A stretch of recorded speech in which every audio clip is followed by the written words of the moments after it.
চেহারাটা দেখতে ভালো, পোশাকটাও চমৎকার, অন্তরে তার কালি ভরা, কাজটা বড় কদাকার। কথা বলেন ঠিক না?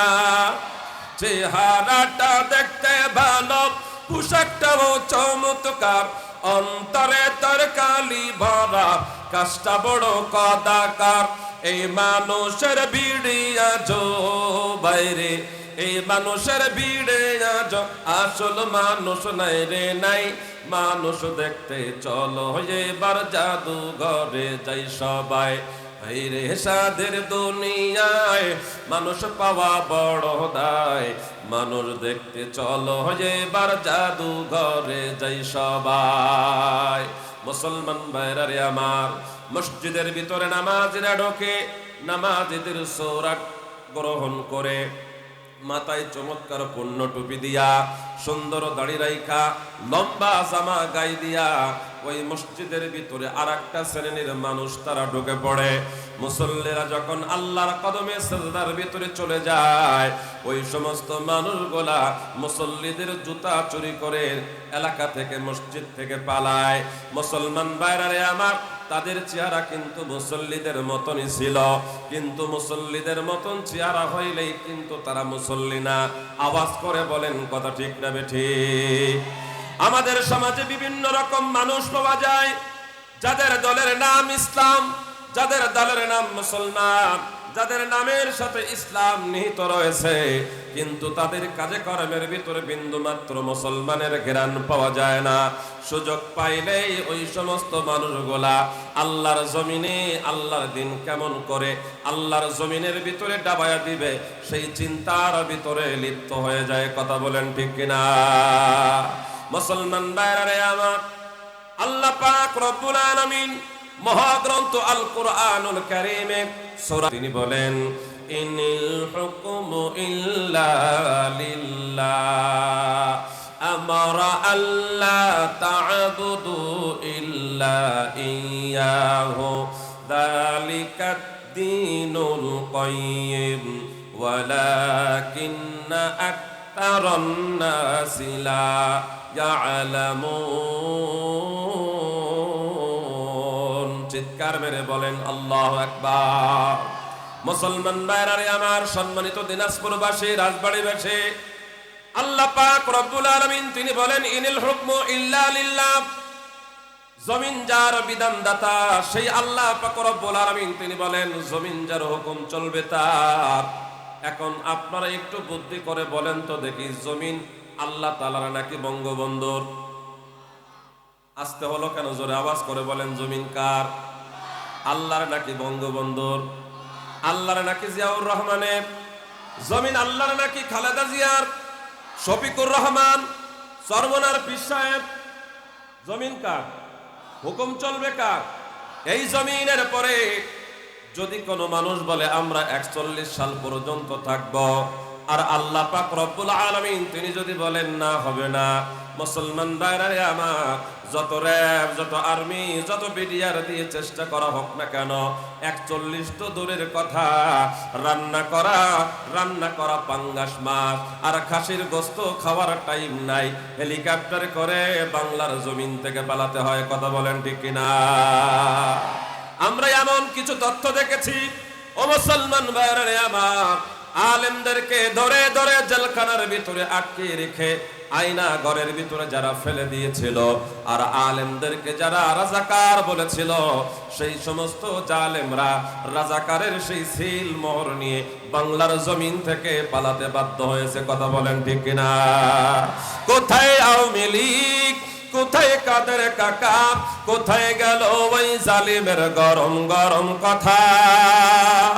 কোথায় আওয়ামী লীগ, কোথায় কাদের কাকা, কোথায় গেল ওই জালিমের গরম গরম কথা? খেলা হবে, খেলা হবে, খেলা হবে বলে কাকাই গেল পালাইয়া। আল্লাহ তোমার দরবারেতে হাজার শুকরিয়া, আল্লাহ তোমার দরবারেতে হাজার শুকরিয়া, স্বৈরাচার পালাইছে দেশটা ছাড়িয়া, সকলের মুখে হাসি আসলো ফিরিয়া। কথা বলেন ঠিক কিনা? এসব কথা বললে কোনো সমস্যা আছে নাকি? বাড়ি আমার সাতক্ষীরা খুলনা, এগুলা ছাড়া বলতে পারি না। মুসলমান ভাইরা রে আমার, এই জমিনে এক শ্রেণীর নাস্তিক বেঈমান, তারা আলেমদেরকে তাদের চোখের কাটা মনে করত। শুধু তাই না, আল্লামা দেলাওয়ার হোসেন সাইদিকে জেলখানার ভিতরে আটকে রেখে ঔষধের মাধ্যমে তাকে দুনিয়া থেকে বিদায় করে দিয়ে তারা মনে করেছে তারা বিদায় নিয়ে চলে গেছে। না, 50-52 বছর পরে যদি বাবার খুনের বিচার হয়, আল্লামা দেলাওয়ার হোসেন সাইদিকে মারার বিচার বাংলার জমিনের মানুষ দেখতে চায়। কথা বলেন ঠিক কিনা? কারা কারা দেখতে চান? দুই হাত তুলে আল্লাহকে দেখায় দেন, আল্লাহকে দেখায় দেন। নারায়ে তাকবীর।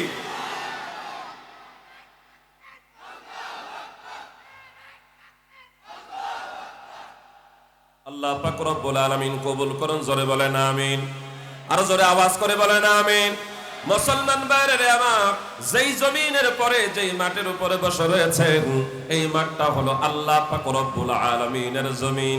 সেই আল্লাহ পাক রব্বুল আলামিন এই জমিন আপনার আমার জন্য দান করেছেন, আপনার আমাকে সিজদা করার জন্য, কোরআনের কথা বলার জন্য। কিন্তু আমরা এমন একটা সময় অতিক্রম করেছি, কোরআনের অনুমতি, মাহফিলের অনুমতিগুলো নেওয়ার জন্য ওই সব নাস্তিক বেনামাজিদের কাছে যাইতে যাইতে মাহফিল কর্তৃপক্ষের পায়ে ঠোলা ওইটা যাইতো, জুতা, বার্মিজ জুতা ছিঁড়ে একেবারে ফুটো হয়ে যাইতো, ছিদ্র হয়ে যাইতো, তারপরেও অনুমতি পাইতো না। কথা বলেন ঠিক কিনা?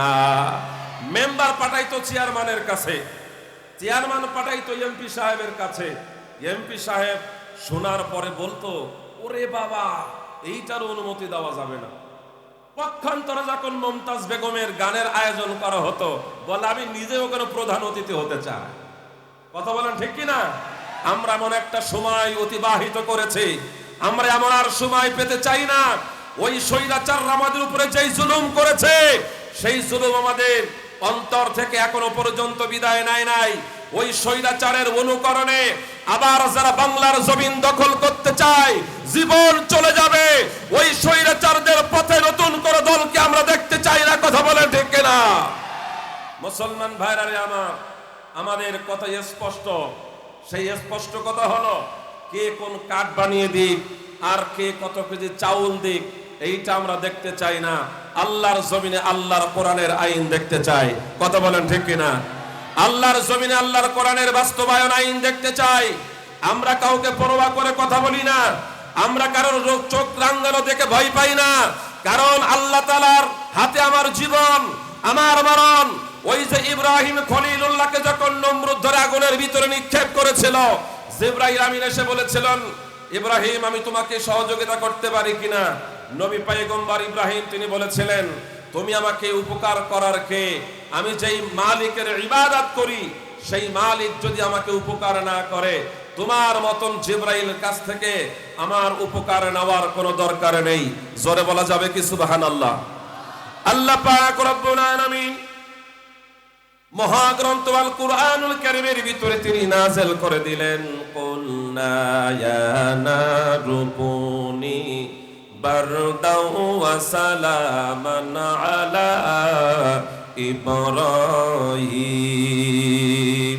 দয়াময় মালিক তিনি বলে দিলেন, আগুনকে আগুন, আমি আল্লাহ পাক রব্বুল আলামিন তোকেই সৃষ্টি করেছি।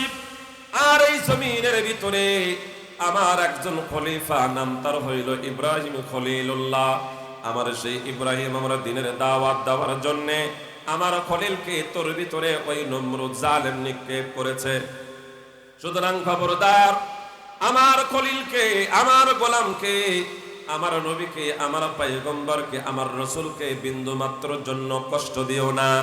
মুসলমান ভাইরা রে আমার, ওই আগুন তো তাকে বিন্দু মাত্র কষ্ট দিল না, বরং আল্লাহ পাক রব্বুল আলামিনের হুকুমে ইব্রাহিমের জন্য জান্নাতের ভিতর থেকে আল্লাহ তাআলা জান্নাতি মেহমানদারির ব্যবস্থা করে দিয়েছেন। একবার জোরে বলা যাবে কি সুবহানাল্লাহ? আল্লাহ তোমার লীলা খেলা কেউ বোঝে কেউ বোঝে না, মাওলা তোমার লীলা খেলা কেউ বোঝে কেউ বোঝে না। তুমি কাউকে রাখো গাছতলাতে আল্লাহ, কাউকে রাখো বালাখানায়, কাউকে রাখো গাছতলাতে আল্লাহ, কাউকে রাখো বালাখানায়। আল্লাহ তোমার লীলা খেলা কেউ বোঝে কেউ বোঝে না। কথা বলেন ঠিক কিনা?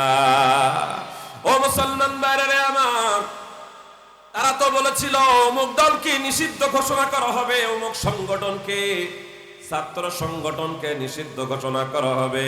কিন্তু আল্লাহ পাক রব্বুল আলামিনের দফতরে খাতায় আল্লাহ তাআলা তো সেই দলের নিষিদ্ধ লিখে রেখেছেন। আল্লাহ তাআলা ঘোষণা করেন নাই ছাড়ে না, আল্লাহ ধরলে কিন্তু ছাড়ে না। আল্লাহ তাআলা ছাড় দেন কিন্তু একেবারে ছেড়ে দেন না। যেই জালেম সম্প্রদায় এই জমিনের পরে জুলুম করার কারণে, মুসা কালিমুল্লাহর সাথে ফিরাউন জুলুম করার কারণে এই জমিন থেকে লাঞ্ছিত হয়েছে, লাঞ্ছিত মৃত্যু হয়েছে। ওই কারণ আল্লাহর নবীর সাথে বেয়াদবি করার কারণে মাটি তাকে গ্রাস করে নিয়েছে। নমরুদ ইব্রাহিমের সাথে দুশমনি করার কারণে সেও লাঞ্ছিত হয়েছে।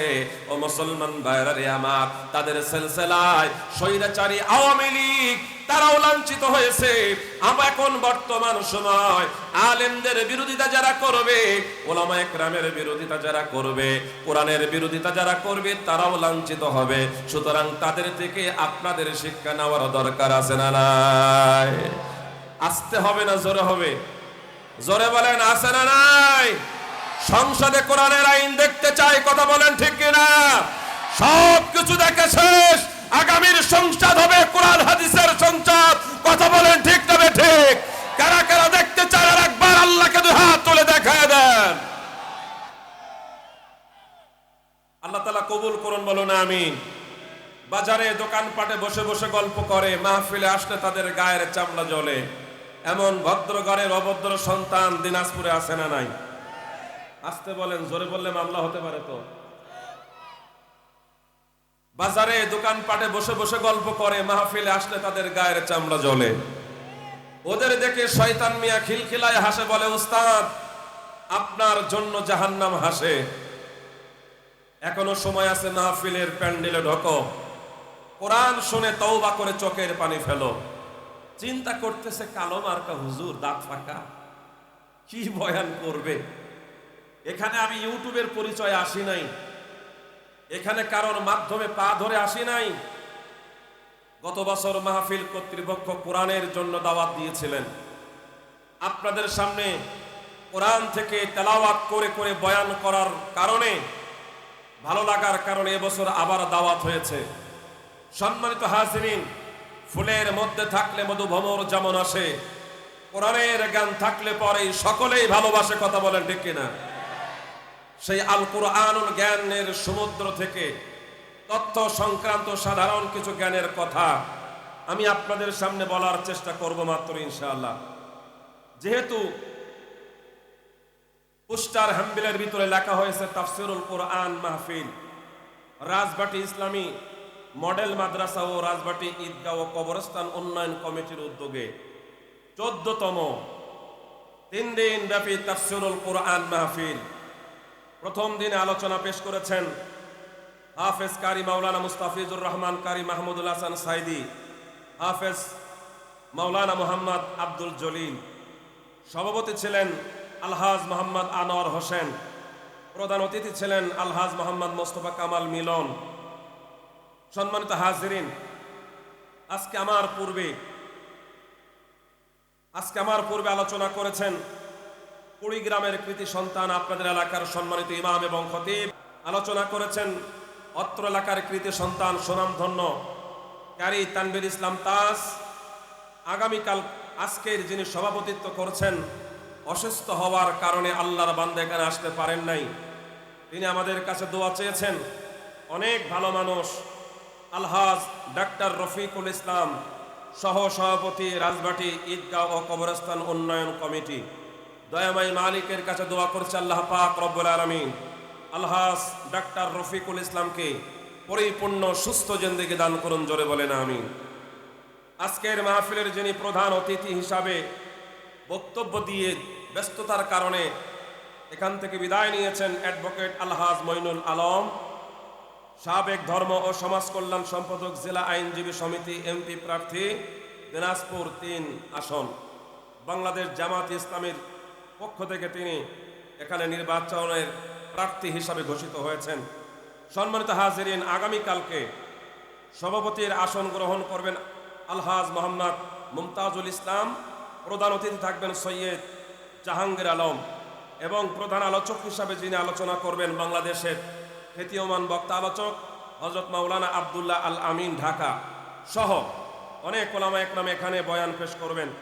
বিশেষ করে এই প্রোগ্রামটা আয়োজন করার জন্যে যার অক্লান্ত পরিশ্রম, যার অক্লান্ত মেহনত, দিনে রাতে মানুষের দ্বারে দ্বারে ঘুরে ঘুরে যিনি আয়োজনটা সাজিয়েছেন এবং এই মাহফিল কবরস্থান কমিটির সকলে এখানে দান করেছেন, আপনারা মেহনত করেছেন, দান করেছেন, তাদের ভিতরেও গ্রহণযোগ্য একজন ব্যক্তি জনাব মোহাম্মদ আব্দুল মান্নান সরকার, সাধারণ সম্পাদক, রাজবাটি ঈদগাহ ও কবরস্থান উন্নয়ন কমিটি, রাজবাটি দিনাজপুর।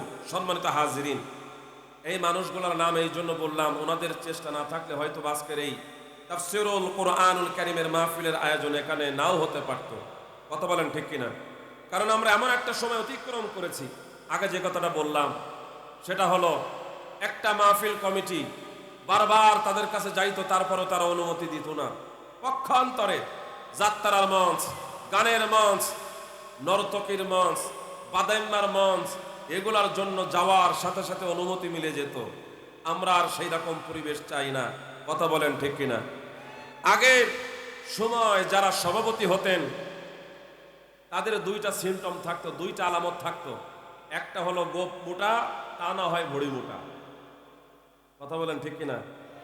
পাশে বসে থাকতো, হুজুরের মুখের দিকে তাকায় থাকতো, হুজুর কোন কথাটা আমাদের দলের বিরুদ্ধে বলে। প্রধান অতিথি জনগণ পাঠিয়ে দিত, নেতা কর্মীদেরকে পাঠিয়ে দিতেন কখন কোন সময় আমাদের দলের বিরুদ্ধে ডাইরেক্ট ইনডাইরেক্ট কথা বলবে।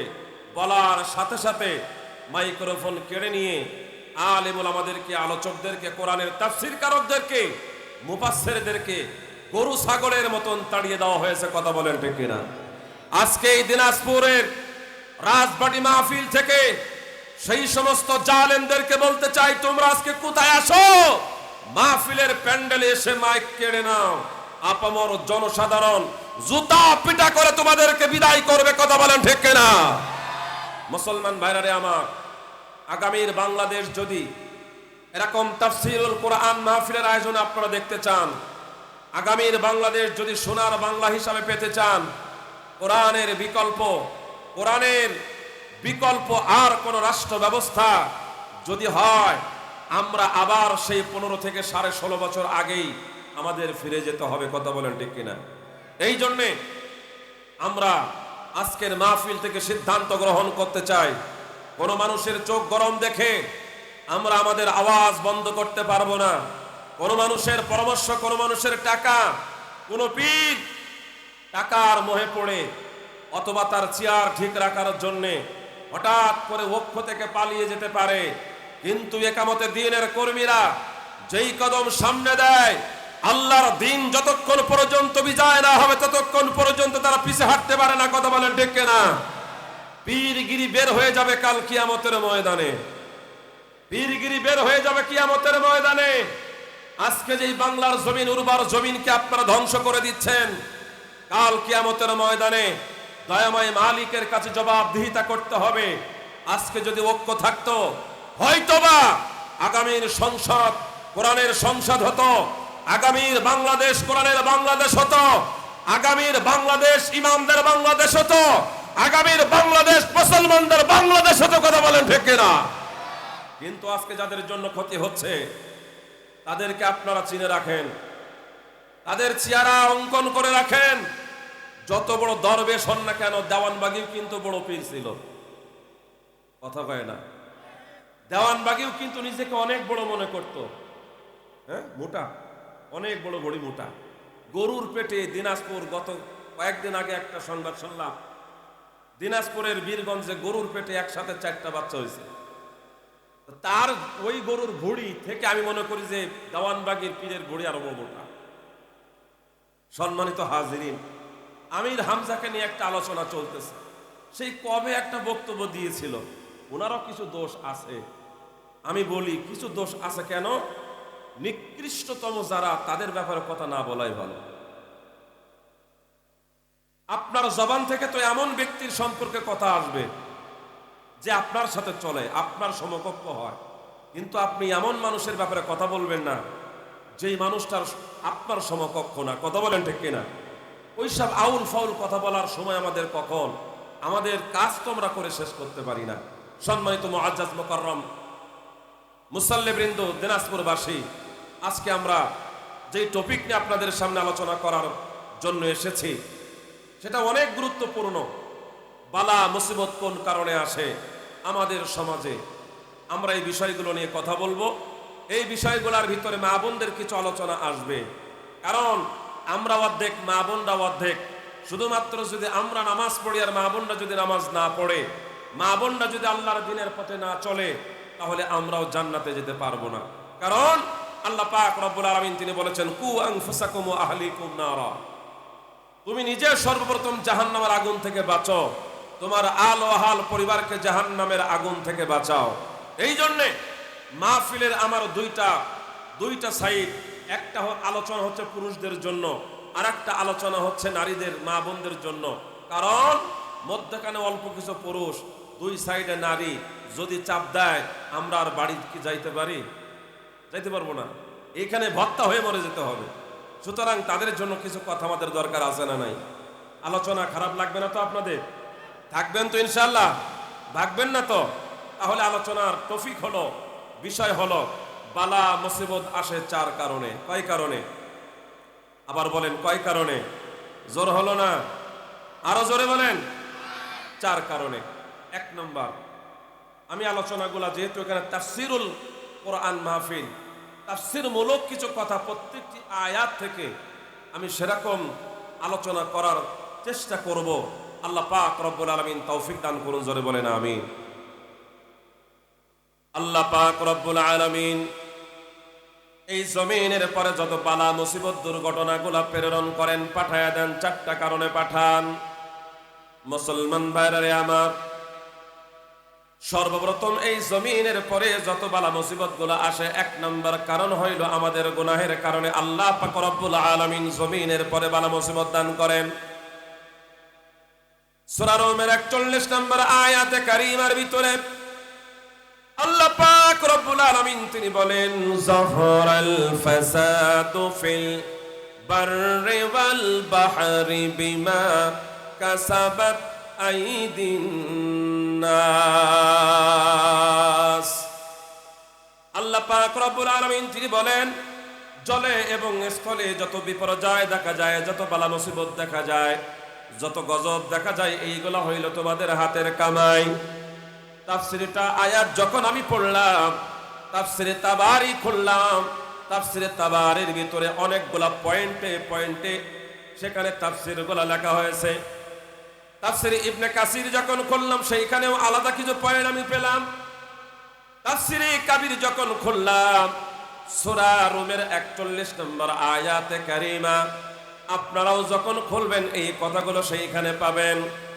মুসলমান ভাইরা আমার, সব তাফসির থেকে নির্যাতনগুলো নিয়ে পয়েন্ট পয়েন্ট করে আমি আপনাদের জন্য সাজিয়ে এনেছি। যদি আলোচনাগুলো শোনেন আপনাদের অনেক উপকার হবে, আমারও অনেক উপকার হবে। এই জমিনের ভিতরে কেন গজব আসে? গজবগুলা আসার এক নম্বর কারণ আমাদের গুনাহের কারণ। মুসলমান ভাইরা আমার, তাফসিরে তাবারি থেকে এক নাম্বার বলছে, আল্লাহর নবী মুহাম্মদুর রাসূলুল্লাহ সাল্লাল্লাহু আলাইহি ওয়াসাল্লাম সূরা রুমের 41 নম্বর আয়াতের ব্যাখ্যা করতে গিয়া সাহাবায়ে কেরামদেরকে ডেকে ডেকে বললেন, সাহাবীরা, এই জমিনের পরে কেন বালা মুসিবতগুলো আসে তোমরা জানো নাকি? বলেন আমরা জানি না। তাহলে শুনে রাখো, এই জমিনের পরে আল্লাহ পাক রব্বুল আলামিন এমন একজন মহা মানুষকে, আদি পিতাকে এই দুনিয়ার পরে পাঠিয়েছিলেন, যার নাম হইল হযরত আদম। আদমকে যখন আল্লাহ পাক রব্বুল আলামিন দুনিয়াতে পাঠাইলেন, আদমকে আল্লাহ সুবহানাহু ওয়া তাআলা জোড়ায় জোড়ায় সন্তান দান করলেন। সুবহানাল্লাহ বলার দরকার। হাওয়া আলাইহিস সালাতু ওয়াস সালামের পেটের মাধ্যম দিয়া আল্লাহ পাক রব্বুল আলামিন যখন তিনি জোড়ায় জোড়ায় দুনিয়ার ভিতরে মানুষ পাঠানো শুরু করে দিলেন, একটা সন্তান পিতার কথা মানলো, আর একটা সন্তান পিতার কথা মানলো না।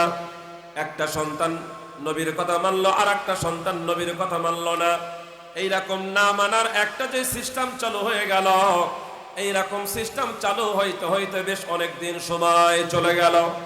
মুসলমান ভাইরা আমার, আস্তে আস্তে নূহ পর্যন্ত যখন চলে আসলো, মহাগ্রন্থ আল কুরআনুল কারীমের সূরা শুআরার 105 নম্বর আয়াতে কারিমা থেকে 122 নম্বর আয়াতে কারিমা পর্যন্ত আল্লাহ পাক রব্বুল আলামিন নূহ আলাইহিস সালাতু ওয়াস সালামের কিছু কথা তিনি বর্ণনা করেছেন।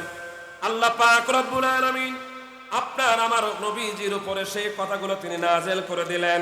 পয়গম্বর আরবি সাল্লাল্লাহু আলাইহি ওয়াসাল্লাম তিনি চমৎকার ভাবে সেই কথাগুলা সাহাবায়ে একরামদের মাঝে তিনি বর্ণনা করলেন। আল্লাহর নবী সাল্লাম যখন কথাগুলো বর্ণনা করলেন, ঠিক তেমন একটা সময় আল্লাহর নবীজির সাহাবীরা নবীজির মুখের দিকে তাকায়া তাকায়া কথাগুলো শ্রবণ করতেছিলেন। এবং আল্লাহর নবী তিনি বলেন, আমার এই কোরআনের কথাগুলা আল্লাহ পাক রব্বুল আলামিন জিবরাইল আমিনের মাধ্যমে আমার কাছে নাযিল করেছে।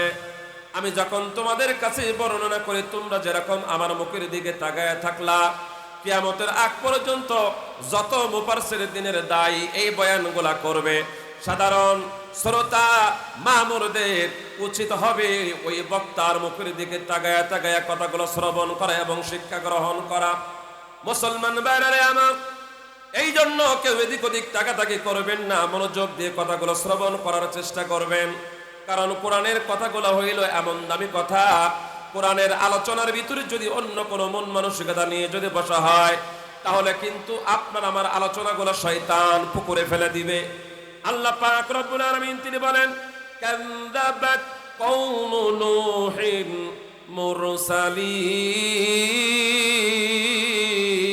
মুরসালিন ইয ক্বালা লাহুম আখুহুম নূহুন আলা তাত্তাকুন ইন্নী লাকুম রাসূলুন আমিন। চিৎকার মেরে বলেন আল্লাহু আকবার।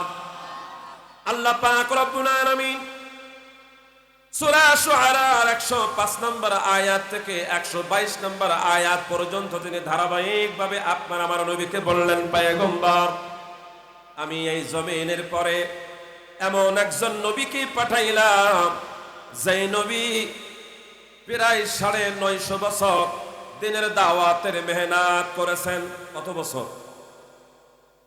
তাফসীরে কাবীরের ভিতরে আসছে প্রায় 850 বছর, তাফসীরে কাসীরের ভিতরে আসছে 970 বছর তিনি দিনের দাওয়াতের মেহনত করেছেন।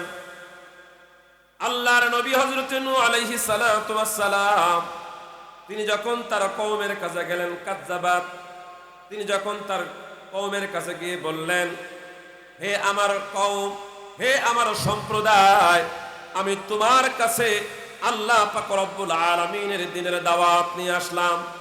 কি করতে হবে মেনে নাও, আল্লাহর ইবাদত করো। যখন তিনি আল্লাহর ইবাদত করার কথা বললেন, ঠিক তেমন একটা সময় তার কওমের পক্ষ থেকে উত্তর আসলো, কেন তোমার ইবাদত করব, কেন আল্লাহর ইবাদত করব আর তোমার অনুসরণ করব? কারণ তোমার সাথে কিছু নিকৃষ্টতম মানুষ, আর জালুন, নিকৃষ্টতম মানুষ, নিচু জাতের মানুষ তোমার সাথে ঘোরাফেরা করে, তোমার সাথে ওঠা বসা করে। সুতরাং আমরা উৎকৃষ্ট মানুষগুলা আমরা তোমার সাথে এরকম ভাবে চলতে পারি না। শর্ত হইল, যদি ওই নিকৃষ্টতম মানুষগুলা তোমার কাছ থেকে যদি দূরে সরে যায়, তাহলে আমরাও তোমার সাথে ওই আল্লাহর ইবাদত করতে পারবো। নাউজুবিল্লাহ বলেন। পয়গম্বর নূহ আলাইহিস সালাতু ওয়াস সালাম তিনি বললেন, এইটা কেমন করে হয়? আমি তো তাদেরকে তাড়িয়ে দিতে পারি না। মুসলমান ভাইরা রে আমার, তিনি বললেন, আমি তো মুমিনদেরকে ডেকে আনার জন্যে আল্লাহ পাক রব্বুল আলামিন আমাকে দুনিয়াতে পাঠিয়েছেন। আমি তাদেরকে তাড়িয়ে দেব কেমন করে? এই তাড়িয়ে দেওয়া কাজ তো আর আমার নয়, যার যার ফয়সালা, লাকুম দীনুকুম ওয়ালিয়া দিন, ধর্ম যার যার, উৎসব সবার। হ্যাঁ, এই আয়াতের অর্থ কি এইটা? ভালো করে মনোযোগ দিয়ে শুনবেন। অথচ কোন প্রধানমন্ত্রী সংসদে দাঁড়ায়া এই আয়াত তেলাওয়াত করে আয়াতের ভুল ব্যাখ্যা করেছিলেন, ধর্ম যার যার, উৎসব সবার। বিষয়টা এইরকম নয়। লাকুম দীনুকুম ওয়ালিয়া দিন, আমল যার যার, কাল কিয়ামতের ময়দানে হিসাব তার। কথা বলেন ঠিক কিনা? মুসলমান ভাইরা আমার, মনোযোগ দিয়ে শ্রবণ করতে হবে। আল্লাহ পাক রব্বুল আলামিন হযরতে নূহ আলাইহিস সালাতু ওয়াস সালামের কাছে যখন জিবরাইল আমিনের মাধ্যমে যখন বলে দিলেন, না আপনার কাছে সকল মুমিনগণ সমান, খবরদার কোন রকম ভাবে আপনার কাছ থেকে কোন মুমিনকে আপনি দূরে সরাইয়া দিবেন না। সূরা শুআরার 12 নম্বর আয়াতে কারিমার ভিতরে আল্লাহর রাসূল সাল্লাল্লাহু আলাইহি ওয়াসাল্লামের পরে আল্লাহ পাক রব্বুল আলামিন নাযিল করে দিলেন, পয়গম্বর ওই কাফের বেঈমানরা এমন শর্ত জুড়ে দিল মুমিনদেরকে তাড়িয়ে দেওয়ার জন্য। আমাদের বাংলাদেশে যখন করোনা এসেছিল তখন ওই এক শ্রেণীর মানুষরা মসজিদগুলোকে বন্ধ করে দেওয়ার জন্য অনুমতি দিয়েছিলেন। কথা বলেন ঠিক কিনা? একটা জিনিস ভালো করে বোঝেন, আল্লাহর কদমে সেজদা করলে পরে আল্লাহ পাক রব্বুল আলামিন সকল বালা মুসিবত গজবগুলো উঠায় নেয়। আল্লাহর ইবাদত না করলেই আল্লাহ তাআলা রব্বুল আলামিন জমিনের উপর গজব দেন গুনাহের কারণে। কথা বলেন ঠিক কিনা? এই যে করোনা এসেছিল, আয়লা এসেছিল, সিদর এসেছিল, বুলবুল এসেছিল, এগুলো হচ্ছে আমাদের হাতের কামাই। আমরা গুনাহ করেছি, আমাদের গুনাহ করার কারণে আল্লাহ পাক রব্বুল আলামিন ওই আসমান থেকে আমাদের জন্য গজবের ব্যবস্থা করেছেন। কথা বলেন ঠিক কিনা? আমাদের গুনাহের কারণে আল্লাহ তাআলা গজব দিয়েছেন। আবার নামাজ বন্ধ করে দেওয়ার কারণে ওই গজবটা আবার মহামারী আকারে রূপ ধারণ করেছে। মুসলমান ভাইরা আমার, আল্লাহর নবী হযরত নূহ আলাইহিস সালাতু ওয়াস সালাম তিনি বলেন, না মুমিনদেরকে আমার কাছ থেকে আমি দূরে সরাইয়া দিতে পারবো না। তোমরা ঈমান আনো আর না আনো সেইটা তোমাদের মনের ব্যাপার। আসলে মূলত তারা ঈমান আনয়ন করার জন্য এই শর্তটা তারা জুড়ে দেয় নাই, বরং তারা চিন্তা করেছিল শয়তানের চিন্তা, যে নূহ আলাইহিস সালাতু ওয়াস সালামের দলে যে কয়টা মানুষ রয়েছে, গরিব অসহায় মানুষ, তাদেরকে নিয়ে পয়গম্বর নূহ যে তারা দিনগুলো পরিচালনা করতেছেন, তারা দিন পরিচালনা করার জন্য বন্ধ করে দেওয়া যায়। যখন তারা দলে কোনো মানুষ থাকবে না, ঠিক তেমন একটা সময় তাকে আক্রমণ করলে অনেক সহজে তাকে ঘায়েল করা যাবে। এই সিদ্ধান্ত গ্রহণ করে তারাই মূলত এইরকম একটা অফার দিয়েছিল, এই ইসলামিক দলের লোকেরা, আমাদের যদি এতগুলা আসন দেওয়া হয় তাহলে আমরা আপনাদের সাথে আছি, আর যদি এই আসনগুলো না দেন আমরা কিন্তু আপনাদের সাথে নাই। এর মানেই হইল আসনগুলা নিয়ে তারা তাদের পেটগুলা ভরবে, আর আসনগুলা নেওয়ার অর্থই হইল দুনিয়া লোভী। এই মানুষগুলা আল্লাহর জমিনে আল্লাহর দিন বাস্তবায়ন করার কোনো চিন্তা করে না। কথা বলেন ঠিক কিনা? মুখে কথা একরকম, অন্তরে অন্যরকম। মুসলমান ভাইরা আমার, নূহ আলাইহিস সালাতু ওয়াস সালাম তাদের কথা শ্রবণ করলেন না, বরং তিনি তিনার নিজের কথার উপর অবস্থান করলেন। দ্বিতীয় নাম্বার আর একটা শর্ত জুড়ে দিলেন, কাফের বেঈমানেরা, মুশরিকেরা, ইহুদিরা, এনো তুমি সর্বপ্রথম তোমার ঘরের ভিতরে প্রবেশ করো। তোমার ঘরের ভিতরে তুমি প্রবেশ করার পর তুমি লক্ষ্য করে দেখো তোমার স্ত্রী ঈমান আনয়ন করেছে কিনা। আল্লাহর নবী নূহ ঘরের ভিতরে প্রবেশ করলেন, জিজ্ঞাসা করলেন, বিবি তুমি ঈমান আনয়ন করেছো কিনা? বলে না। তুমি নবী, এটা কখনো মেনে নেওয়া যাবে না। সন্তান তুমি ঈমান আনয়ন গ্রহণ করেছো কিনা? বলে না। হে জন্মদাতা পিতা, তুমি যে আমার পিতা এইটা আমি স্বীকার করি, কিন্তু তুমি যে একজন নবী এইটা আমি স্বীকার করি না। কারণ তুমি তো আমার মায়ের সাথে থাকো, তুমি তো আমাদের মতন বাজার করো, তুমি তো আমাদের মতন খাও, তুমি তো আমাদের মতন বাথরুম করো, তাহলে তুমি কেমন করে নবী? এইটা কখনো সম্ভব নয়। মুসলমান ভাইরা আমার, জুলুমের পরে জুলুম শিকার হওয়ার পর আল্লাহর নবী হযরত নূহ আলাইহিস সালাতু ওয়াস সালাম কাফের বেঈমানদের কাছে গেলেন, দ্বীনের দাওয়াত আবার দিলেন। দ্বীনের দাওয়াত দেওয়ার পর কাফের বেঈমানরা গ্রহণ করলেন না, বরং বললেন নূহ, দ্বিতীয়বারের জন্য যদি ওই আল্লাহর দ্বীনের দাওয়াত নিয়ে যদি আমাদের কাছে আসা হয়, তাহলে তোমার উপরে আমরা পাথর নিক্ষেপ করে করে দুনিয়া থেকে বিদায় করে দিব। মুসলমান ভাইরা আমার, একামত দ্বীনের কর্মী যারা যারা আল্লাহর গোলাম, তাদেরকে চোখ রাঙ্গাইলে, তাদেরকে ভয় দেখাইলে, তাদের উপরে জুলুম করলে তারা কি দ্বীনের দাওয়াত দিয়ে ঘরের ভিতরে গিয়ে বসে থাকে নাকি আরো বেশি দেয়? কথা বলেন না কেন? বেশি দেয়। যখন নূহ আলাইহিস সালাতু ওয়াস সালামকে ভয় দেখানো হলো, ভয় দেখানোর পরে পয়গম্বর নূহ আলাইহিস সালাতু ওয়াস সালাম আরো বেশি বেশি দিনে দাওয়াত দেওয়া শুরু করলেন। তারাও নির্যাতন করা শুরু করে দিল। নির্যাতনের শিকার যখন বেশি মাত্রায় চলে গেল, 950 বছর দিনের দাওয়াত দেওয়ার পর আল্লাহর নবী নূহ আলাইহিস সালাতু ওয়াস সালাম আর সহ্য করতে পারলেন না। আল্লাহ পাক রব্বুল আলামিনকে বললেন, দয়াময় মালিক, আমার পক্ষে আর সম্ভব হলো না, মেহেরবানি করে আয় আল্লাহ তোমার ফয়সালা তুমি তাদের উপরে ঢেলে দাও। মনের থেকে কষ্ট চলে আসলো। আল্লাহ পাক রব্বুল আলামিন মহাগ্রন্থ আল কুরআনুল কারীমের সূরা শুআরার 21 নম্বর আয়াতে কারিমার ভিতরে তিনি বললেন, নূহ, তুমি সুন্দর একটা কিস্তি তৈরি করো, আর তোমার যেই সাথী বর্গগণ আছেন সেই কিস্তির ভিতরে তাদেরকে তুমি তোলো। দ্বিতীয় নাম্বার আমার পক্ষ থেকে তোমার জন্য কথা হইল, দ্বিতীয় নাম্বার আমার পক্ষ থেকে তোমার জন্য কথা হইল, আমি যে মাখলুকগুলা দুনিয়ার ভিতরে পাঠিয়েছি, এই মাখলুকগুলার ভিতরে জোড়ায় জোড়ায় তোমার নৌকার ভিতরে তুমি তুইলা ফেলো। একবার জোরে বলা যাবে কি সুবহানাল্লাহ? পয়গম্বর নূহ আলাইহিস সালাতু ওয়াস সালাম অনুরূপ কাজ করলেন। সন্তানকে বললেন, সন্তান ঈমান আনয়ন করো শাম। আল্লাহ পাক রব্বুল আলামিন জালিলে কদর পয়গম্বর নূহ আলাইহিস সালাতু ওয়াস সালামকে 4টা সন্তান দান করেছিলেন। তাফসীরে তাবারির ভিতরে আসছে 3টা সন্তান, আর এক তাফসীরের ভিতরে আসছে আরেকটা সন্তান। শাম, হাম, কেনাআনা, এইরকম ভাবে 4টা সন্তানকে আল্লাহ পাক রব্বুল আলামিন ছেলেটাকে দান করেছিলেন। 3টা সন্তান বাবার কথা মেনেছিল, আর একটা সন্তান মানে নাই, এবং তেনার স্ত্রী তেনার কথা মানে নাই।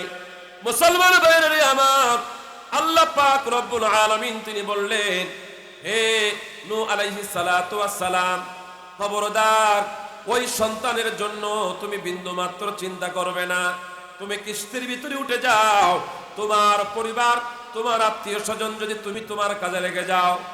এই কথা যখন বললেন, আল্লাহর নবী হযরতে নূহ আলাইহিস সালাতু ওয়াস সালাম তার মতন তিনি চলতে লাগলেন। হঠাৎ করে প্লাবন শুরু হয়ে গেল। প্লাবন যখন শুরু হয়ে গেল, বন্যা শুরু হয়ে গেল। দেখা গেল পাহাড় পর্বতগুলো একেবারে ডুবে গেল। ওই বন্যার আগে, প্লাবনের আগে, বিশাল বড় ঝড়ের আগে তার সন্তান বাবাকে বললেন, বাবা, যদি ঝড় আসে, যদি বন্যা আসে, তাহলে তো আমার কিছু করতে পারবে না। কেন? আমি গাছে উঠবো। বলে, গাছে যদি পানি ওঠে? পাহাড়ে উঠবো। পাহাড়ের উপরে যদি পানি ওঠে তখন কি করবি? বলে, পাহাড়ের উপরে যদি পানি ওঠে তাহলে অন্য কোনো ব্যবস্থা করব, তারপরেও আমি তোমার কাছে মাথা নত করব না। আসলেই মূলত খতামাল্লাহু আলা কুলুবিহিম ওয়া আলা সামঈহিম ওয়া আলা আবসারিহিম গিশাওয়া ওয়া লাহুম আযাবুন আযীম। আল্লাহ তাআলা যাদের অন্তরকে সিলগালা করে দেয়, সিলগালা বোঝেন তো? বিভিন্ন কুরিয়ার সার্ভিসগুলা, মালগুলা যখন সেখানে দেওয়া হয় তখন সিলগালা করে দেয়। সিলগালা কোম্পানিরা সিলগালা মেরে দেয়। গুনাহ করতে করতে করতে করতে যখন একেবারে লেভেল থেকে আরো লেভেল উত্তীর্ণ হয়ে যায়, আল্লাহ পাক রব্বুল আলামিন তার অন্তরকে মোহর মেরে দেয়। মোহরের বাংলা অর্থ হচ্ছে সিলগালা করে দেয়। সে দিনকে দিন মনে করে না, রাতকে রাত মনে করে না, আলোকে আলো মনে করে না, অন্ধকারকে অন্ধকার মনে করে না। কবি ইকবাল বলেছেন, ওই ব্যক্তিকে যদি তুমি কোরআনকে তাবিজ বানায়া তার গলায় যদি ঝোলায়া দাও, তারপরেও বলবে মাহফিল, তাফসির মাহফিলগুলো শুধু রাজনীতির মঞ্চ বানায় নিয়েছে। কথা বলেন ঠিক কিনা? এই মাহফিলে এসে নেতা কর্মীরা আওয়ামী লীগ তার দলীয় স্লোগান দিতে পারবে, কোনো দোষ নাই। বিএনপি তাদের দলীয় স্লোগান দিতে পারবে, কোনো দোষ নাই। জামাতে ইসলামী তাদের দলীয় স্লোগান দিতে পারবে, কোনো দোষ নাই। জাতীয় পার্টি জাসদ বাসদ চরমনাই হেফাজতে ইসলাম দাওয়ানবাগি কুতুববাগি রাজারবাগি এই বাগি ওই বাগি সবাই তাদের কথা বলবে, কোনো দোষ নাই। শুধুমাত্র উলামা একরাম আয়াত তেলাওয়াত করে করে আল্লাহর দিনের আল্লাহর কোরআনের কথা বললেই সেইটা অপরাধ হয়ে যায়। মুসলমান ভাইরা আমার, স্টেজে একটা চেয়ারও একই রকম, ওনারা ওনাদের দলের কথা বলতে পারবে। আমি আলেম হয়ে, আমি মাদ্রাসায় লেখাপড়া করে, আমাকে এখানে ডাকা হয়েছে কোরআন থেকে তাফসীর করার জন্য, আমি আমার কোরআনের কথা বলতে পারবো না, আমি আমার হাদিসের কথা বলতে পারবো না। এইটাই হলো আমাদের দোষ। আর সেই দোষ হওয়ার কারণে, সেই অপরাধের কারণে আল্লামা দেলাওয়ার হোসেন সাইদি, মামুনুল হক, আল্লামা বাবুনগরীকে একের পরে এক জেলখানার ভিতরে আটকে রেখে তাদের উপরে নির্যাতন করা হয়েছে। সেই নির্যাতনের মাধ্যমে এই বাংলার জমিন থেকে কিন্তু আল্লাহর কোরআনকে তারা বাদ দিতে পারে নাই। আল্লাহর জমিনকে, আল্লাহর এই জমিনের থেকে কোরআনকে উঠিয়ে দিতে পারে নাই। ওই যে ব্রিটিশরা ভারতবর্ষে একজন নয় দুইজন নয় 30,000 আলেম ওলামাকে মেরে গাছের সাথে ঝুলিয়ে দিয়েছিল। তারা মনে করেছিল যে এই আলেমদেরকে মেরে ফেলার মাধ্যমে এই ভারতবর্ষ সহ বাংলাদেশে আর কেউ কোরআনের তালিম দিতে পারবে না, কোরআনের কথা বলতে পারবে না। ওই যে নকল কুমার বিশ্বাস তিনি বলেছিলেন এই কোরআনের তেজ এটা বন্ধ করে দেওয়া যাবে না, কারণ কোরআনের মানুষের অন্তরের ভিতরে কোরআন মুখস্থ করে নেওয়া, এই মানুষদেরকে জ্বালাইলেও কোরআন জ্বালানো যাবে না। এই কাগজের কোরআন যদি তোমরা জ্বালিয়ে ফেলো, অন্তরের কোরআনকে তোমরা জ্বালাতে পারবে না, কারণ ওয়ানুনাজ্জিলু মিনাল কুরআনি মা হুয়া শিফাউ ওয়া রাহমাতুল লিল আলামিন। আল্লাহর কোরআনের দায়িত্ব আল্লাহ তাআলা নিয়েছেন। সুতরাং কোরআন যারা জ্বালাতে আসবে, আল্লাহর দ্বীন যারা জ্বালাতে আসবে, তারাই ধ্বংস হয়ে যাবে। এই জমিন থেকে তাদের খবর, এই জমিন থেকে তাদের সংবাদ, এই জমিন থেকে তাদের ইতিহাস বিলুপ্ত হয়ে যাবে। কথা বলেন ঠিক কিনা?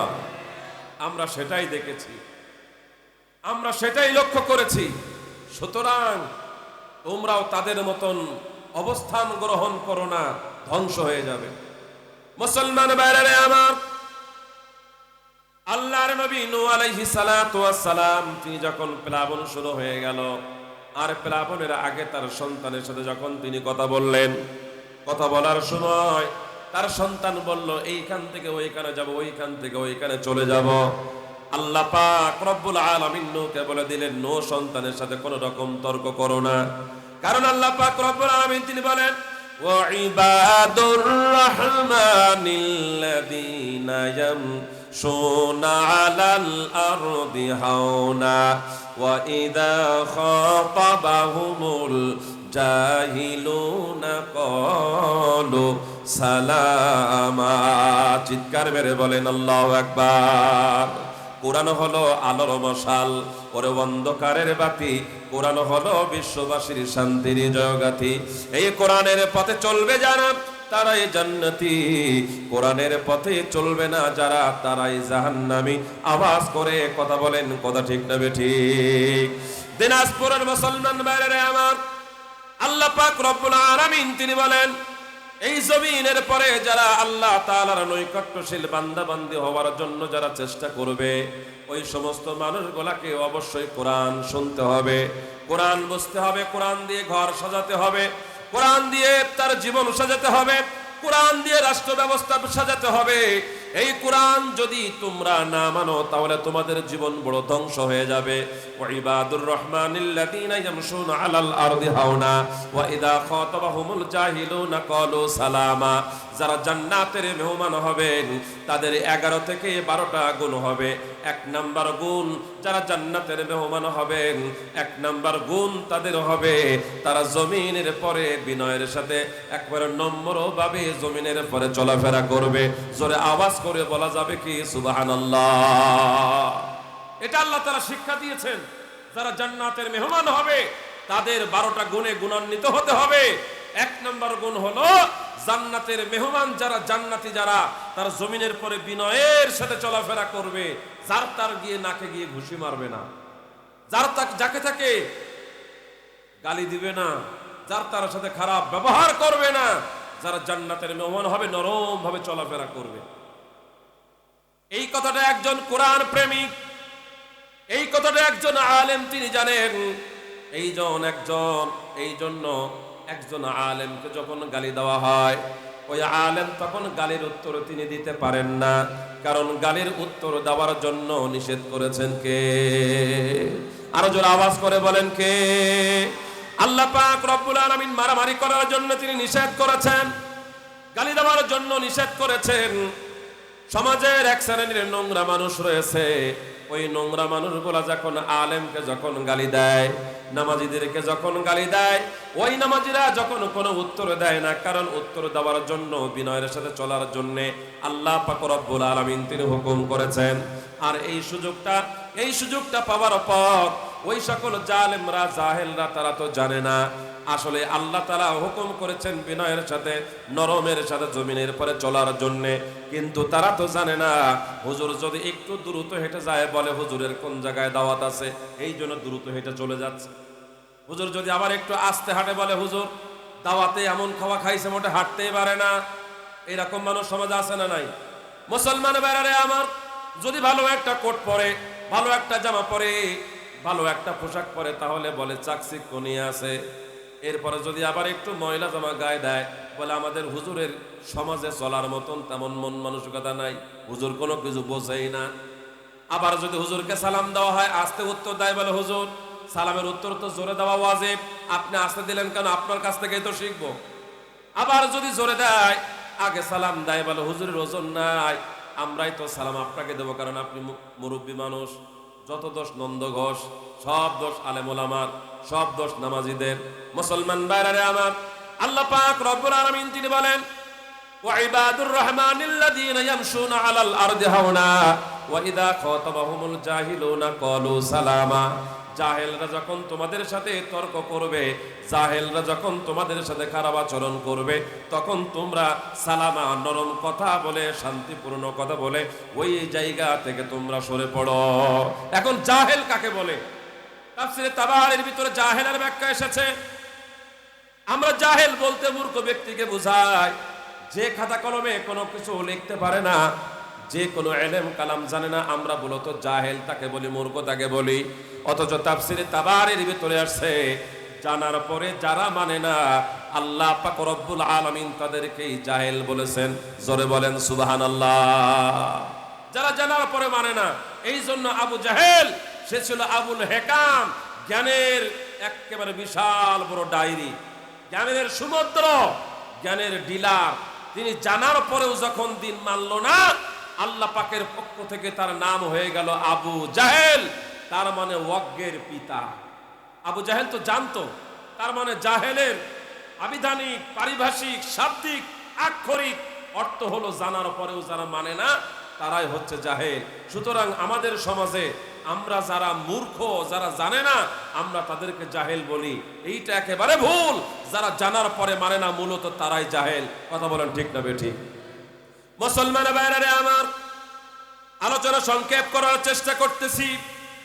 আল্লাহর নবী নূহ আলাইহিস সালাতু ওয়াস সালাম যখন ওই কিস্তির ভিতরে উঠে গেলেন, তার সন্তান গাছে উঠলো, গাছের থেকে পাহাড়ের উপরে যখন উঠে গেছে, উঠে যাওয়ার পরে তার সন্তানটা যখন বাবাকে ডাক দিল, বাবা আমাকে একটু বাঁচানোর চেষ্টা করো, আমি আর কিন্তু পারতেছি না, আমার মৃত্যু মনে হয় হয়ে যায়, আমার মা কিন্তু মৃত্যুবরণ করেছে, পানির সাথে ভাসতে ভাসতে চলে গেছে, বাবারে আমাকে একটু মেহেরবানি করে বাঁচাও। আর নূহ আলাইহিস সালাতু ওয়াস সালামে অন্তরের ভিতরে বিন্দু মাত্র একটু দরদ আসলো, হায় রে আমার জন্মদাতা সন্তান হয়তো একটু ভুল করে ফেলেছে। আল্লাহ পাক রব্বুল আলামিনের কাছে একটু দরখাস্ত করলো, আল্লাহ দয়াময় মালিক, আমার সন্তানের ব্যাপারে আপনার কাছে কোনো সিদ্ধান্ত আছে কিনা? যখন সন্তানের ব্যাপারে আল্লাহর কাছে দরখাস্ত করতে গেলেন, কথা যখন বলতে গেলেন, সাথে সাথে আল্লাহ পাক রব্বুল আলামিন উত্তর দিয়ে দিলেন, নূরে যদি তুমি তোমার সন্তানের ব্যাপারে, তুমি তোমার বিবির ব্যাপারে, কাফেরদের ব্যাপারে আমার কাছে দরখাস্ত করার চিন্তা মানসিকতা তৈরি করো, নবীর তাআলা তোমার নামটা কেটে দিব। জোরে বলেন নাউজুবিল্লাহ। কি শিক্ষা গ্রহণ করলেন? নূহ আলাইহিস সালাতু ওয়াস সালাম তিনি বললেন, যারা দুনিয়ার উপরে জালেম, আল্লাহর কোরআনের সাথে যারা বিরোধিতা করবে, আল্লাহর দ্বীনের সাথে যারা বিরোধিতা করবে, যারা গাদ্দারি করবে, আল্লাহর দ্বীন যারা মেনে নেবে না, ওই সমস্ত মানুষগুলা যদি মরে যায়, মরে যাওয়ার সময় কোন আলেম, কোন কোরআন পড়নেওয়ালা যদি তারা কানের কাছে গিয়ে বারবার বলতে থাকে, পড়ো লা ইলাহা ইল্লাল্লাহ, যদি এইরকম ভাবে তালকিন করতে থাকে, ওই জালেম যেই মানুষটা সারাটা জীবন আন্দোলনের কর্মীদের বিরুদ্ধে আচরণ করেছে, কোরআনের বিরুদ্ধে আচরণ করেছে, যেই মানুষটা নামাজীদেরকে চোখ পড়ে দেখতে পারতো না, টুপিওয়ালাদের দেখলেই তার চান্দি মাথা গরম হয়ে যাইত, মৃত্যুর সময় যদি কোনো নামাজি ব্যক্তিরা, কোনো কোরআন পড়নেওয়ালারা তার কাছে গিয়ে কোরআন পড়ে, এই কোরআন পড়াটা আল্লাহর দরবারে পছন্দ হয় না।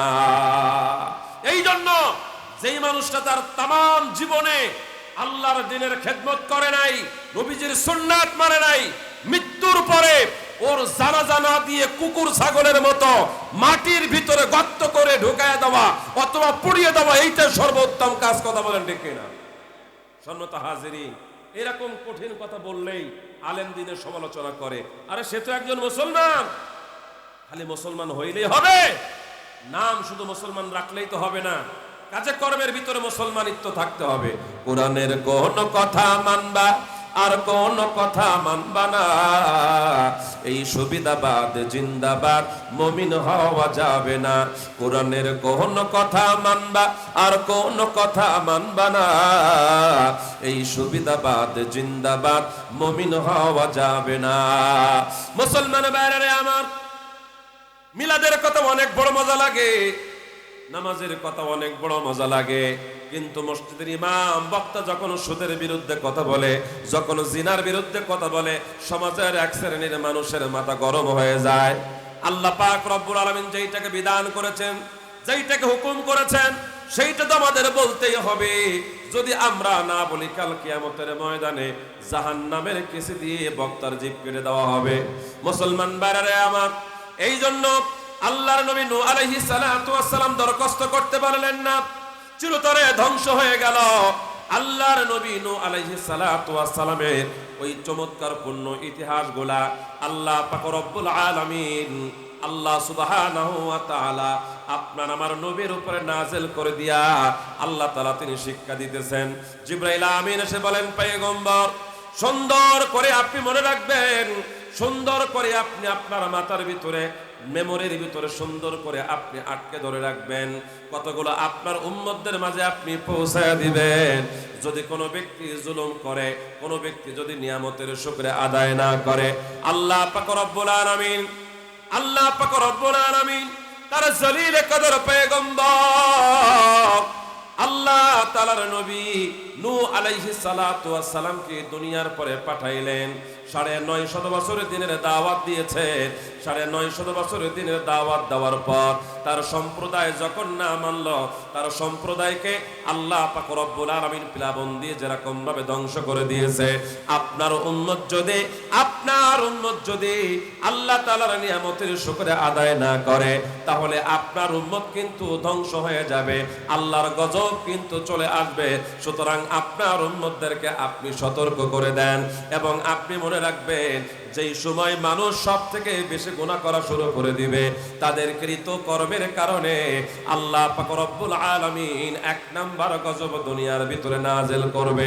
মুসলমান ভাইরা আমার সমাজের ভিতরে, বাংলাদেশের বিভিন্ন জায়গায় যে আবাসিক হোটেলগুলো রয়েছে, এই আবাসিক হোটেলগুলোর ভিতরে কয়েকদিন পর পর পুলিশ বাহিনী, র্যাব বাহিনী, আর্মি বাহিনী, আনসার বাহিনী জোড়ায় জোড়ায় সেখান থেকে যুবক যুবতীদেরকে বের করে আনে। এরা রাত 3টার সময়, রাত 4টার সময় ওই ঘরের ভিতরে একজন আর একজনের সাথে কোনো পরিচয় নাই, একজন আর একজনকে চেনে না, অথচ এই যুবক যুবতীরা ওইখানে কি করতেছিল? তাহাজ্জুদের নামাজ পড়তেছিল, হ্যাঁ না ইশরাকের নামাজ পড়তেছিল, জিনার ভিতরে লিপ্ত ছিল। এইরকম ভাবে যদি আমার সমাজে গুনাহ হয়, আল্লাহ পাক রব্বুল আলামিন তিনি বলেন, আল খামরু ওয়াল মাইসির, সকল নেশাদ্রব্যকে আল্লাহ তাআলা তিনি হারাম করে দিলেন। আল্লাহ তাআলা কোরআনুল কারীমের ভিতরে নেশাদ্রব্য হারাম করে দিয়েছেন। পক্ষান্তরে বাংলাদেশে ওই সংসদ ভবনে দাঁড়ায়া কিছু এমপি নামের কুলাঙ্গার, মন্ত্রী নামের কিছু কুলাঙ্গারের বাচ্চারা আল্লাহর কোরআনের বিরুদ্ধে তারা আইন জারি করলো। নির্দিষ্ট জায়গায় বারের ভিতরে যদি মদ পান করা হয় তাহলে বাংলাদেশের আইন অনুযায়ী তার কোনো বিচার হবে না, এগুলো মওকুফ করে দেওয়া হলো। নাউজুবিল্লাহ বলবেন না। আল্লাহ তাআলা বললেন আল খামরু ওয়াল মাইসির, সকল নেশাদ্রব্য হারাম। আল্লাহ তাআলা তিনি বললেন না জানিয়াতু ওয়া জানি ফাজলিদু কুল্লা, জিনাকর অথবা জিনাকারিনী যদি জিনা করে তাদের বিচারের আওতায় আনা হোক। অথচ বাংলাদেশের সরকার সংসদ ভবনে দাঁড়ায়া সুন্দর করে আইন করে দিল, টাঙ্গাইলের নির্দিষ্ট জায়গায়, দৌলতদিয়ার নির্দিষ্ট জায়গায়, ঢাকা শহরের নির্দিষ্ট জায়গায় যদি যৌনপল্লী বানানো হয় তাহলে ওইখানে কোনো রকম অভিযান করা হবে না। মুসলমান ভাইরা আমার, স্কুল কলেজ ভার্সিটি গুলার ভিতরে 18 বছর কন্যার গায়ে হাত দিয়া শিক্ষকরা পড়াইতে পারবে, এই রকম অনুমতি যেই সমাজে দেওয়া হয় ওই সমাজে আল্লাহর রহমত এই জমিন থেকে উঠে চলে যায়। কথা বলেন ঠিক কিনা? এই জন্য আমি আপনাদের কাছে বলতে চাই, এই বাংলার জমিনে যদি আগামীতে যদি ওই সংসদ ভবনে আল্লাহর কোরআনকে আমরা পাঠাতে পারি, মনোযোগ দিয়ে শ্রবণ করবেন, আল্লাহর কোরআন যদি আমরা ওই সংসদ ভবনে পাঠাতে পারি, বাংলাদেশের প্রত্যন্ত অঞ্চল থেকে আমরা 300 এমপি যদি সংসদে নামাজি এমপি যদি পাঠাতে পারি, পুরুষ এমপি যদি পাঠাতে পারে, যারা কোরআন পড়তে পারে, কোরআন দিয়ে সমাজ গঠন করার মন মানসিকতা তৈরি করেছে, যারা শপথ করেছে তাদের জীবনের শেষ নিঃশ্বাস পর্যন্ত আল্লাহর জমিনে আল্লাহর কোরআনের রাজ কায়েম করবে, এমন এমপি এমন মন্ত্রী যদি আমরা সংসদে পাঠাতে পারি, মুসলমান ভাইরা আমার, এই দিনাজপুরে আমি ওয়াদা করে যাইতে পারি বাংলার জমিনে আর কোনো বার থাকবে না, বাংলার জমিনে আর কোনো পতিতালয়ে থাকবে না। আল্লাহ পাক রব্বুল আলামিন এই জমিনে আল্লাহ তাআলা খাস রহমত তিনি নাযিল করতেই থাকবেন। কথা বলেন ঠিক কিনা? মুসলমান ভাইরা আমার, সুতরাং জমিনের পরে যত বালা মুসিবতগুলো আসে, এই বালা মুসিবতগুলো প্রথম নাম্বার কারণ হইল আমাদের গুনাহের কারণে আসে, দ্বিতীয় নাম্বার কারণ হইল আল্লাহ পাক রব্বুল আলামিন সূরা বাকারার 155 নম্বর আয়াতে কারিমার ভিতরে তিনি বলেন, দ্বিতীয় নাম্বার যে বালা মুসিবতগুলো আমি জমিনের পরে দেই, এই দ্বিতীয় নাম্বার কারণ হইল পরীক্ষা করার জন্য দেই। আল্লাহ তাআলা তিনি বলেন, ওয়ালা নাবলুওয়ান্নাকুম বিশাইইম মিনাল খাউফি ওয়াল জুই ওয়া নাকসিম মিনাল আমওয়ালি ওয়াল আনফুসি ওয়াত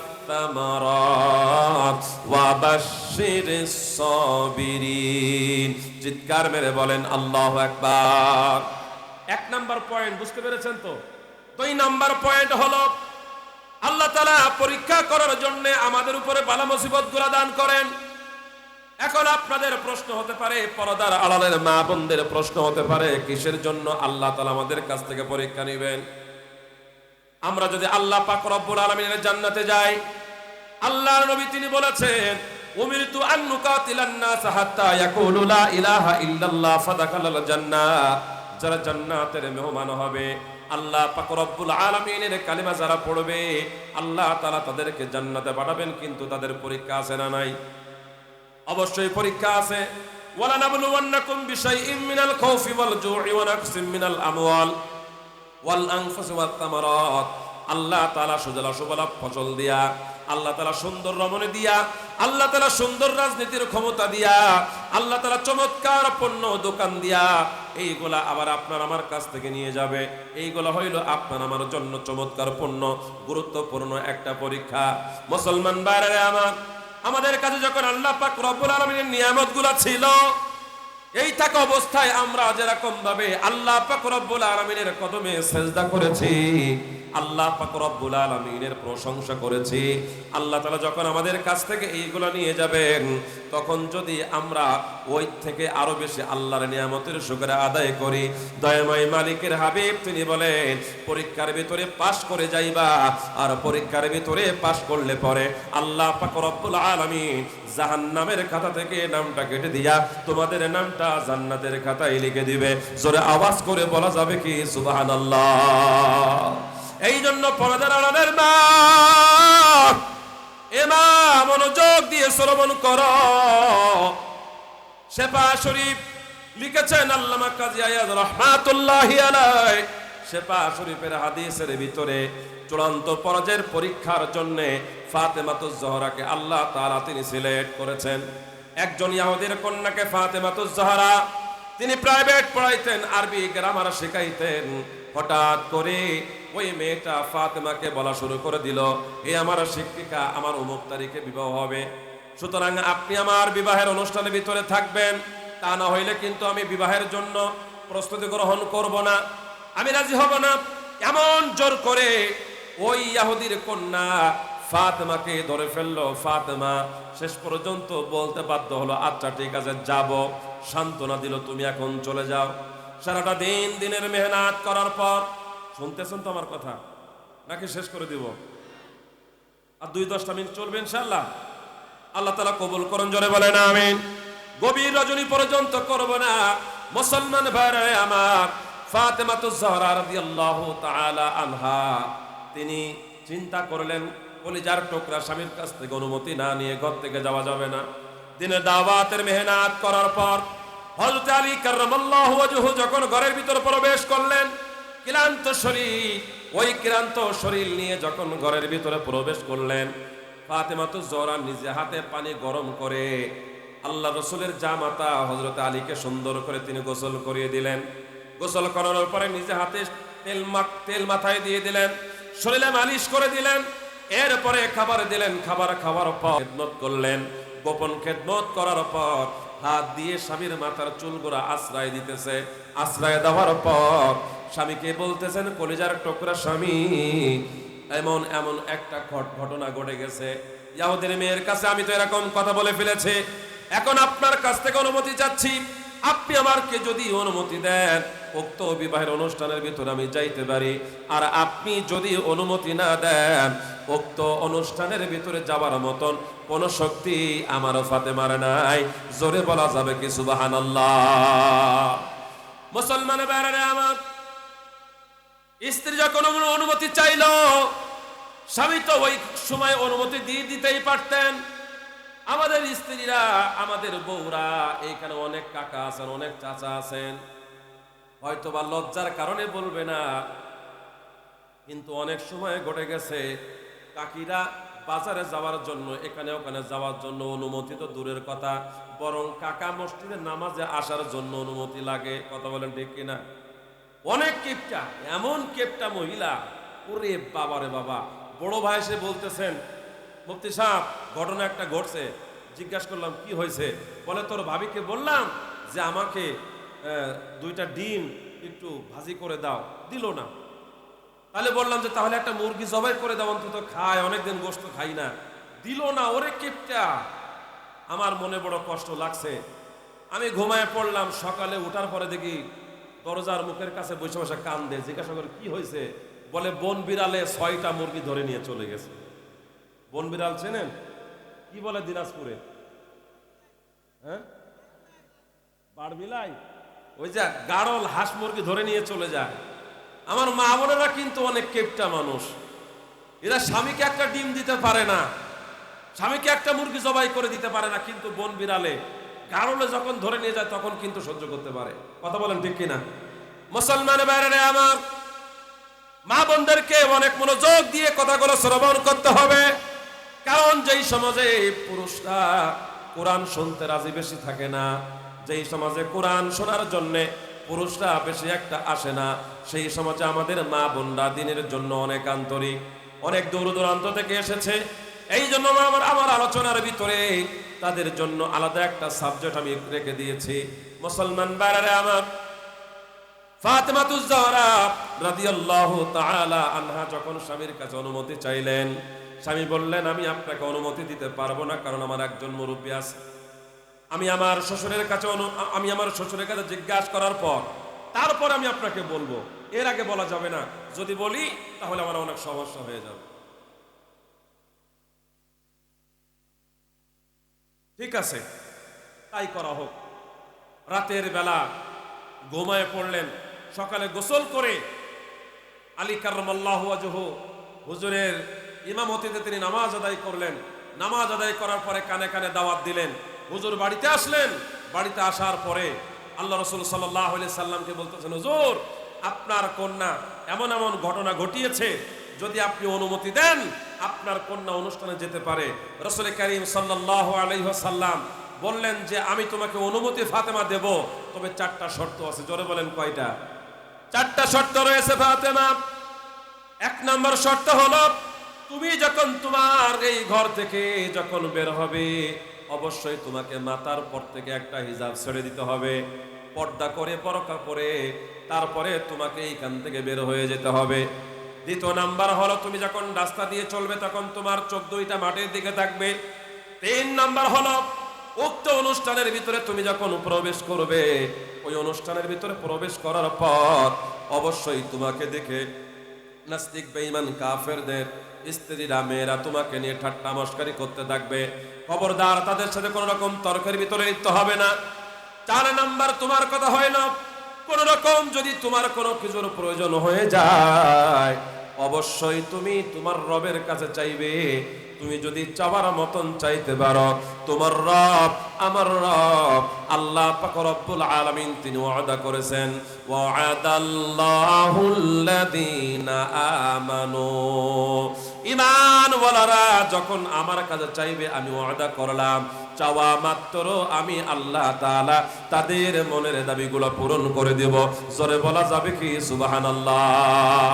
মুসলমান ভাইরা, পর্দার মা বোনেরা, মনোযোগ দিয়ে কথাগুলো শ্রবণ করবেন, মনোযোগ দিয়ে কথাগুলো শ্রবণ করবেন।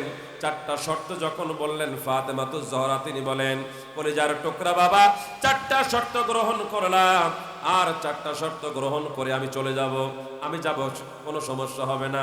তিনি সুন্দর করে একটা পর্দা করলেন, হিজাব পরলেন, বোরকা পরলেন, অনুষ্ঠানের ভিতরে গেলেন। কাফের বেঈমানদের মেয়েরা ফাতেমাকে নিয়ে মশকরা করতেছেন, আর কি করতেছেন, কিন্তু তিনি তাদের সাথে কোনো রকম তর্ক করলেন না, ধৈর্য ধারণ করলেন।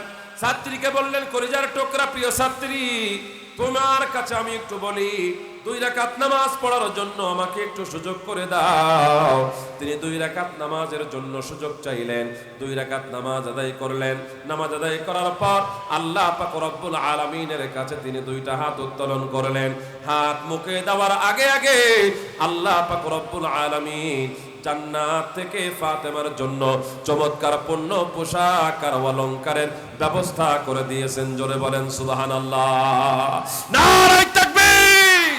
মুসলমান ভাইরা আমার, কাফের বেঈমানদের স্ত্রীরা বলল, ফাতেমা,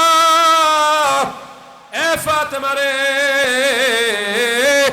আমরা তোমাকে নিয়ে অনেক মশকরা করলাম, তুমি কালো একটা কাপড় পরিধান করে এসেছো, তোমার গলায় কোনো অলংকার নাই, কোনো স্বর্ণ নাই, তোমার স্বামী অনেক গরিব মানুষ, তোমার বাবা অনেক গরিব মানুষ, কিন্তু এইগুলাকে তুমি কেমন করে আনলে, কোন জায়গা থেকে এনেছো, কোন মার্কেট থেকে এনেছো, এক্ষুনি বলো, আমরা সেই মার্কেট থেকে কিনে এনে তোমাকে দেখায় দিব। কলিজার টুকরা, নবীজির কলিজার টুকরা ফাতেমাতুজ জাহরা তিনি বলেন, হে কাফের বেঈমানদের স্ত্রীরা মেয়েরা, তোমরা দুনিয়ার কোন মার্কেট থেকে এইগুলা কিনতে পারবে না। আমি যে রবের ইবাদত করি, আমার আল্লাহ পাক রব্বুল আলামিন আমার জন্য জান্নাত থেকে ব্যবস্থা করে দিয়েছেন। জোরে বলা যাবে কি সুবহানাল্লাহ? আল্লাহর গোলামি কর সবে ও মুমিন ভাই, আল্লাহর গোলামি কর সবে, করলে মাওলার গোলামি জান্নাতটা তারা পাবি। দয়ার নবী করছেন ঘোষণা, ও মুমিন ভাই আল্লাহর গোলামি কর সবে। গোলামি করতে হবে কার? আরো জোরে আওয়াজ করে বলেন কার? আল্লাহর গোলামি করো মুসলমান। পর্দার আড়ালের মায়েরা, ফাতেমাতুজ জোহরা, তাকে নিয়ে যখন মশকরা করা হলো, তিনি ওই অনুষ্ঠান থেকে বাড়িতে চলে আসলেন না, স্বামীর সাথে দুর্ব্যবহার করলেন না। কেন তুমি আমাকে গহনা দিলা না? কেন তুমি আমাকে সুন্দর পোশাক কিনে দিলা না? বাবার সাথে রাগান্বিত হলেন না, বরং এমন একজন সত্তার কাছে তিনি চেয়েছেন, যেই সত্তার কাছে চাইলে পরে আল্লাহ পাক রব্বুল আলামিন তিনি ওয়াদা করেছেন দিতে দেরি হবে না। স্বামীর কাছে চাইলে হয়তো বা স্বামী দিতে দেরি করতে পারে, সম্পদ স্বামীর নাও থাকতে পারে, কিন্তু আল্লাহ পাক রব্বুল আলামিনের কাছে চাইলে এমন কোন সময় নাই দয়াময় মালিক তিনি দিবেন না। দুনিয়ার মানুষগুলা ঘুমাইতে পারে, দুনিয়ার মানুষগুলা বিশ্রামে যেতে পারে, অসুস্থ হইতে পারে, কিন্তু আপনার আমার রব কখনো তিনি দুর্বল হন না, কখনো তিনি ঘুমান না। মুসলমান ভাইরা, আমার মা বোনেরা, আল্লাহ পাক রব্বুল আলামিন তার নবীজির মাধ্যমে ফাতেমাকে যে 4টা শর্ত দিয়েছে, 1 নম্বর শর্ত হইল তুমি বোরকা পরবে যখন তুমি তোমার ঘর থেকে বের হয়ে যাবে। এ মা বোনেরা, ফাতেমার মতন যদি আমরা বোরকা পরতে পারি, হিজাব পরিধান করতে পারি, ফাতেমার পেট থেকে আল্লাহ পাক রব্বুল আলামিন স্বর্ণ উজ্জ্বল 2টা সন্তান দান করেছে, যে 2টা সন্তান কাল কিয়ামতের ময়দানে যুবকদের জান্নাতের সরদার হবে। হাসান হুসাইনের মতন সন্তান আল্লাহ পাক রব্বুল আলামিন আপনাদেরকেও দান করবে। অনেক মা বোনেরা এখানে রয়েছেন যাদের সন্তানরা মায়ের কথা মানে না, নেশা করে, বিভিন্ন মাধ্যমে পিতামাতাকে গালিগালাজ করে, পিতামাতার সাথে দুর্ব্যবহার করে। ফাতেমার মতন যদি আপনি আমল করেন, আল্লাহ পাক রব্বুল আলামিন আপনার পেট থেকে এমন সন্তান দান করবে। রাস্তা দিয়ে যখন চলা হয়, সমান অধিকার নিয়ে গাছের দিকে মুখের দিকে তাকায়, অথচ ফাতেমাতুজ জোহরা রাস্তা দিয়ে যখন হাঁটতেন চোখ 2টা মাটির দিকে তাকতেন, নিচু করে দিতেন। কারোর সাথে তর্ক করে নাই, স্বামীর সাথে তর্ক করে নাই, স্বামীর সাথে খারাপ ব্যবহার করে নাই, বাবার কাছে এসে চাই নাই। আপনার স্বামী যদি গরিব হয়, আপনার বাবা যদি গরিব হয়, আপনার স্বামী যদি দিন মজুর হয়, আপনার মনের মতন গহনা যদি না দিতে পারে, আপনার মনের মতন কাপড় যদি না দিতে পারে, স্বামীর সাথে দুর্ব্যবহার করবেন না। 2 রাকাত নামাজ আদায় করে আসমান জমিনের মালিক আপনার আমার মালিক আল্লাহ পাক রব্বুল আলামিনের কাছে 2টা হাত উত্তোলন করে দেন। আপনি যখন চোখের পানি ছেড়ে, আমরা যখন চোখের পানি ছেড়ে আল্লাহ পাক রব্বুল আলামিনের কাছে চাইব, আল্লাহ তাআলা ওয়াদা করেছেন মুমিনরা যদি চোখের পানি ছেড়ে দিয়ে আমার কাছে চায়, আমি আল্লাহ পাক রব্বুল আলামিন মুমিনদের মনের দোয়া কবুল করে নিব। জোরে বলা যাবে কি সুবহানাল্লাহ? মুসলমান ভাইরা আমার, এই জন্য বালা মুসিবত 2 নাম্বার যেই কারণে আসে, আল্লাহ তাআলা পরীক্ষা না নিয়ে আপনাকে আমাকে জান্নাতে দিবে না।